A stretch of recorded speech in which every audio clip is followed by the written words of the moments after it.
Coalition forces in Yemen are preparing for what many believe will be the final push towards the capital.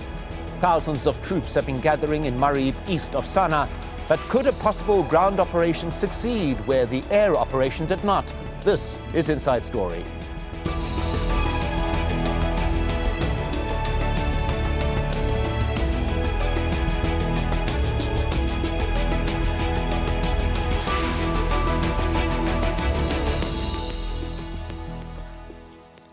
Hello and welcome to the program. I'm Mike Hanna. A coalition of Arab countries has intensified attacks on Houthi rebels in Yemen in a bid to take back the capital Sanaa. Coalition jets have targeted Houthi positions in Marib as well. Sanaa in some of the heavier shelling of the six-month air campaign. It follows a difficult week for Gulf forces in which around 60 soldiers were killed in a Houthi attack, the worst ever loss of life suffered by the region's troops. In the wake of that attack, Qatar deployed around 1,000 soldiers to Yemen. They joined thousands more from Saudi Arabia, Bahrain and the UAE, who are fighting alongside forces loyal to exiled President Abdrabbuh Mansour Hadi. The war in Yemen has had a devastating impact on civilians. The fighting has been going on for around a year, since Houthi rebels took control of the capital Sanaa. President Hadi and his government resigned in protest at the Houthi takeover in January, and a month later Hadi fled to Aden and then to Saudi Arabia. A Saudi-led coalition began its bombing campaign in March, and in July the exiled president announced what he called the liberation of the port city of Aden. Well, let's bring in our guests. Joining us here in Doha is Andreas Krieg, a strategic risk analyst and assistant professor at the Defence Studies Department at King's College London. In Riyadh, we had Ahmed Ali Ibrahim, a political and security analyst who specializes on Saudi Arabia. And in London, Abu Bakr al-Shamahi, a British Yemeni journalist at Al Arabi Al Jadid. Welcome to you all. Let's begin in the studio here with Andreas Krieg. It would appear that there is now a realization in Riyadh and among those in the coalition that this war cannot be won from the air? Correct. I think the realization has been very early on. Already in March and April, people were saying this could be very, very difficult in a complex operating environment such as Yemen to merely rely on air power. And I think there's now been a realization, not just in Riyadh, but in all the coalition capitals, that we need to use ground forces in order to not just destroy targets, but particularly to seize territory and hold territory. And this is something that can only be done with, from the ground and not from the air. Well, Ahmed Ali Ibrahim, is there an awareness of the dangers involved of putting boots on the ground in a complex situation as it is in Yemen? Definitely, it comes with a lot of liability. I mean, we call Yemen the graveyard of all wars. So it will be very difficult to put some boots on the ground, especially with the tribal of Yemen, the tribes, and all this social breakdown on the geographic, and also the mountains and the hindrance that the army is going to go through that they are not used to win this battle. However, what I think with the new technology and how the coalition forces are actually advancing up to this date, and we all know since day one that this war cannot be won by the sky. It has to be boots on ground. I'm sure they went with a very strategic plan to win this war on the ground, but it comes with a lot of casualties. Well, Abu Bakr al-Shamahi, the shelling in recent days has been ferocious in the wake of the killings of so many coalition soldiers. Many would argue that this is counterproductive, creating anti-feeling to the coalition forces on the ground. Would you agree? I think it does obviously create more negative feelings towards the coalition, but as part of the wider scheme of things, I don't think that necessarily will have much of an effect, because the north of the country is naturally more sympathetic to the Houthis and Saudi Abdullah Saleh anyway, whether the coalition would have shelled Sanaa or not. But the other side of that is that there are always going to be groups in these areas who are anti-Houthi and anti-Saleh, and will be working and will consider that the Houthis and Saleh are the greater evil in this, so they'll always be willing to fight. I think the real issue that arises out of this shelling is the number of civilian deaths, and whether the end result for the Saudi-led coalition, for the government of Yemen in exile, is worth those civilian deaths or not. Well, Andreas, Krieg, on that particular aspect, I mean, some 2,000 people are estimated to have been killed. There's some 21 million people in need of humanitarian assistance. So throughout this conflict, you are creating a society in which there are going to be a multitude of problems that are not just political ones, if there is any kind of solution. That's very true. The humanitarian situation is dire. It has been dire now for months. Yemen is anyway one of the poorest countries in the Arab world, one of the poorest countries in the world. And we see now the destruction of infrastructure, which was absolutely necessary in order to try to contain the spread of the Houthi rebels, has definitely exacerbated the situation on the ground. But we have to say there weren't many options that the coalitions could have taken in order to make the situation less severe. They've been trying everything they could in order to get humanitarian aid in. The situation is unfortunately very complex, and both sides, particularly the Houthi rebels and loyalists of Ali Abdullah Saleh, really obstructed the delivery of humanitarian aid. Well, Ahmed Al-Ibrahim, one of the aspects that has been made a brief mention of there is the geographical split within the country. The coalition forces have been fairly successful in the south, but moving into the north and advancing on the capital, Sanaa, they are moving into territory that is far more hostile, are they not? Oh, definitely. And I don't think the amount of the coalition that they are putting on the ground is enough. I think in the coming weeks or probably days, you're going to see more boots on the ground. They estimate there's 10,000 soldiers right now on the ground. I think this number needs to be more. The closest example is we can think about is the U.S. Freedom of Iraq, which has happened in 2003, and they probably positioned around 200 to 300,000 soldiers on the ground. I think it's need more than that to clean up Yemen from the Houthis, and I think in the coming days you will see a lot of commitments from new countries to be deployed into Yemen. Well, Abu Bakr al-Shamahi, there we had the comparison to the U.S. operation in Iraq with the surge. Hundreds of thousands of soldiers were moved in there. Are the coalition facing that type of scenario, a mission creep as it is described, getting into a situation where they have to put more people in to actually ensure the safety of their troops or even to get them out? I think ideally for the coalition, the operation in Yemen would have been a Yemeni-led operation, and that's immediately encountered problems which were quite evident from the start, which was the lack of any group in Yemen or any real faction in Yemen they could rely upon. The southerners who they relied upon to fight in the south, in Aden, and who liberated Aden as such, were very adamant that they were not going to go and fight in the north. So instead they've had to go and rely on a totally separate force in the north. The problem of a lack of a suitable ally on the ground will face them, even if they do go into Sanaa, even if they do are able to take the city. What about the aftermath? Who then do they hand over to, who will have the power to take over not just the north but also the south? You know, we can't forget that the fact that a large section of the south now is dominated by separatists. They're the ones who fought in the south, and they're the ones who are going to remain adamant that they will not give up what they see as now their almost newfound state. There's a couple of issues I will return to there, but immediately, Andreas, Krieg, we had mentioned there is nobody within the country that could be relied on and possible allies. Now, we have an even more layered and complex situation in the area of Marib, for example, where you have those sympathetic to Al-Qaeda who may well be willing to join the coalition forces, yet that would, of course, dismay and perhaps even anger some backers such as the United States, would it not? Absolutely.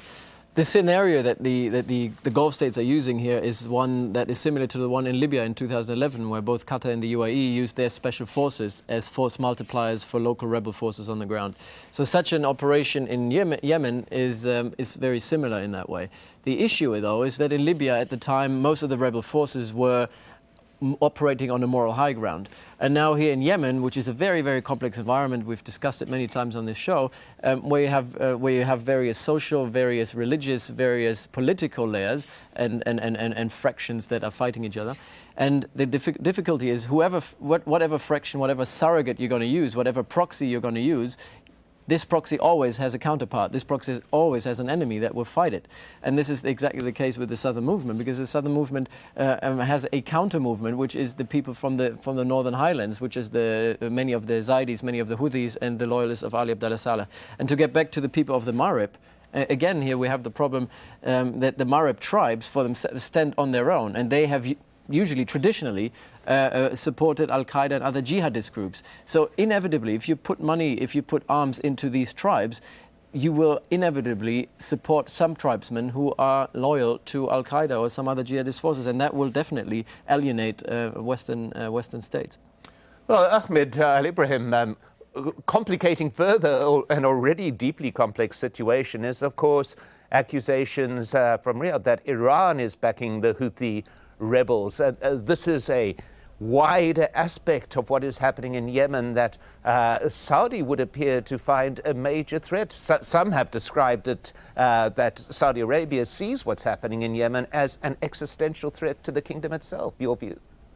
It's not an accusation, it's actually a fact that Iran is trying to fight a proxy war with Saudi Arabia, and they will not lose Yemen, and they will do everything possible to win that piece of land on the peninsula, and they start to export their thawa or the revolution to the region. It's a very critical thing for them, and Saudi Arabia and the coalition of GCC, they do have the evidence of the personnel and the intelligence forces that has been caught and been killed with the Houthis, and how the Iranian embassy is acting in Sanaa, is acting like the I would say command center for al-Houthis to progress within the war, if they call it a progress within the coalition party. In Saudi Arabia, we've been fighting a proxy war with Iran since 2009, and we showed everything possible to come closer to a safer region, whether in Iraq, whether in south of Lebanon, or in Syria.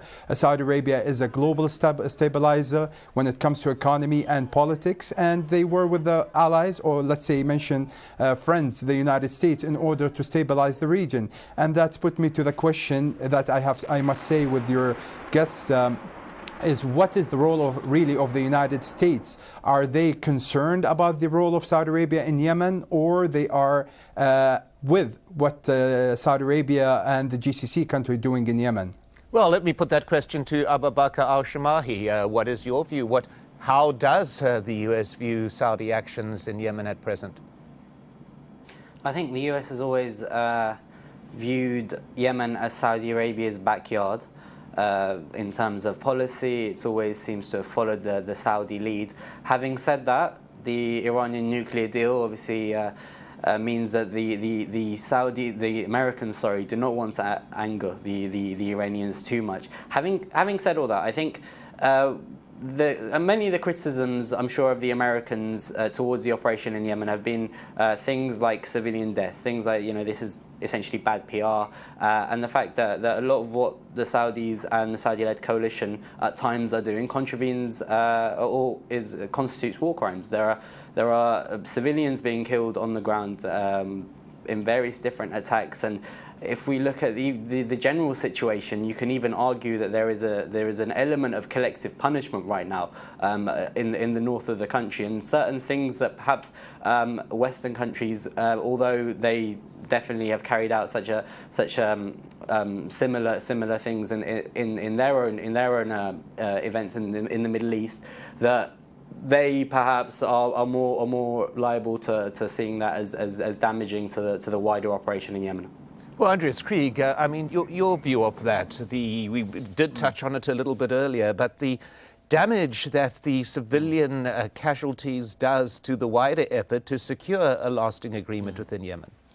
I think we're on the edge of sliding into a counter-insurgency environment whereby the insurgency is being fueled by civilian casualties, by the humanitarian situation on the ground, and by people being deprived of their very livelihood. I'm not trying to accuse anybody. I mean, fighting such an operation could not be more complex. I think any other Western coalition would have the same difficulty. The thing is, though, that Western countries have a lot more experience in conducting stabilization operations or counterinsurgency operation, which means caring for the social base of this insurgency, and the insurgents being loyalists of Ali Abdullah Saleh and the Houthiyyin. And this social base needs to be petted. It needs to be supported, and by causing civilian casualties and indiscriminate fire in such an environment, and that will actually exacerbate once they move into Sanaa. That will actually make the situation worse for the coalition to operate. It will be a guerrilla warfare environment once you enter into Sanaa, whereby locals who have been deprived for months, who have already been, if you look at the tweets, if you look at the media, have already a very strong anti-Saudi, anti-coalition sentiment. So the coalition really needs to do anything in order to shape that perception, shape the public opinion on the ground. Well, Abu Bakr al-Shamahi, you mentioned a little bit earlier that the wish would have been that this was a Yemen-led operation. That has not transpired. I mean, how great a danger is there in terms of that social unrest, in terms of creating the insurgency which feeds on the added conflict of the coalition forces attempting to secure the country? Well, the social fabric in the country currently has been torn apart. When we're talking about insurgencies against any potential outcome to this, there's so many different types of insurgencies we could be looking at. If we look at the south, say the outcome of this current conflict is not in line with many Southerners' vision of the future, there could be an insurgency there now. They had years of a semi-peaceful movement. Now they've picked up weapons. Things have changed. The same in the north. You've had the Houthis who fought 6 wars with the government between 2004 and 2010. These are battle-hardened groups with a strong ideological background and a belief that victory is coming to their group, and that this is a semi-religious war that they're fighting. So there's potential for numerous different insurgencies to be kicking off around the country, and that's leaving aside any Al-Qaeda or any other such groups involvement. The real insurgencies we have to be looking at are the ones that come from the non Al-Qaeda related groups in Yemen. Well, Ahmed Al-Ibrahim, given all of this, what is the Saudi endgame? What would they see as a resolution of the situation? It would appear with the ongoing armed conflict at the moment that the diplomatic moves, the idea of getting a negotiated solution, have been set aside at present. What is the endgame for Saudi Arabia in its operations in Yemen? It's a tough answer to answer all that, but I'm optimistic. I think in the very near future, this is going to be put into arrest. But that doesn't mean that if Ali Abdullah Saleh will go away from the scene, his political party has to be tucked in the new government. They have to include other people that they are fighting on the ground right now in the future government. The winning on the forces on the land, it does not mean that the political parties in Yemen, they will be vanished too. They're going to stay and they're going to be part of the new future Yemen. Saudi Arabia and the led coalition party needs to understand that it's going to be a tough call. I think they are progressing, and they are basically cornering the Ali Abdullah Saleh and the Houthis. And in the near future, hopefully, we will hear the news to end the war or to end the war and stop killing or getting the civilians to be killed, because we have over 2 million Yemenis living among us in Saudi Arabia. We are in the same fabric as your guest mentioned, and we suffer for their suffer, and we are, for their happiness at the end of the day. But we need this war to end as soon as possible. It dragged so much, and it's harmed us so much economically and in any material thing that you can think of. And it's time to stop and do the right thing. Well, Andreas, Krieg, I mean, there has always been division in Yemen since union in 1990. You've had a series of conflicts, but nothing quite as ferocious as what we've seen in this current round. What does it leave? What kind of space would it leave for a post-conflict Yemen, given the divisions that have now been accentuated by this ongoing conflict? Well, I mean, I have to agree. I mean, generally, what needs to happen is inclusion.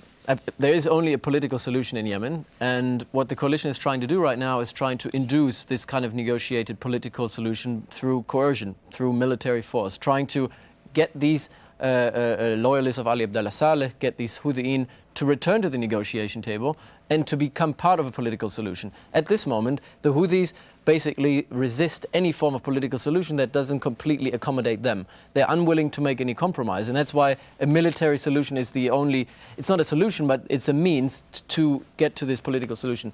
So any time, as you said, as you mentioned before, there's so many different fault lines, so many different insurgencies. They're all popping up now because everybody wants to have a piece of the cake. So in the end game has to be one where all these different groups, Islamist, non-Islamist, Houthis, Zaidis, Sunni, Shia, all of the different groups actually come together in Yemen and try to do something that was attempted already in the national dialogue a couple of years back. But this time, the national dialogue needs to be supported by the international community, in particular by the GCC. Abu Bakr al-Shamahi, are we talking about a scenario in which the parties are going to fight themselves to a standstill and coerce some kind of diplomatic solution like that? That's the hope is that, yes, that will, somehow happen, that we will have some diplomatic solution, political solution, because they realize that they can't win through violence, they can't win simply through war. Yet at the same time, even if there is another agreement, Yemen's history, like the recent history has shown, there are agreements and then one side will simply go back on that, usually the Houthis, or Ali Abdullah Saleh for that matter. Various different sides have often decided that it's more in their interest to fight, and ignoring even the political parties and the leaders of these parties, just looking at the social fabric, the normal society of Yemen right now is being torn apart. You're looking at southerners right now who hate the north, especially after the horrors of Aden and the horrors witnessed upon Aden in the past few months.